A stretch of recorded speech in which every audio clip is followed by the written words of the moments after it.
बिस्मिल्लाहिर्रहमानिर्रहीम। अस्सलाम वालेकुम क्रिकेट शौकीन, वेलकम टू माय चैनल।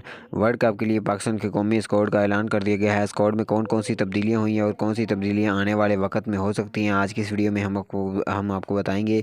इस वीडियो को आखिर तक लाजमी देखते रहिएगा। वीडियो को लाइक और चैनल को लाजमी सब्सक्राइब कीजिएगा। Asif Ali, Babar Azam, Fakhar Zaman, Haider Ali, Khushdil Shah, Shan Masood, Iftikhar Ahmed, Mohammad Nawaz, Shadab Khan, Mohammad Haris, Mohammad Rizwan, wicket keeper Haris Rauf, Mohammad Hasnain, Mohammad Wasim junior, Naseem Shah, Shaheen Shah Afridi, Shahnawaz Jahani, Usman Qadir, leg spinner. ये स्क्वाड है जो कि पाकिस्तान का कौमी स्क्वाड है, जो कि वर्ल्ड कप 2022 के लिए तैयार किया गया है।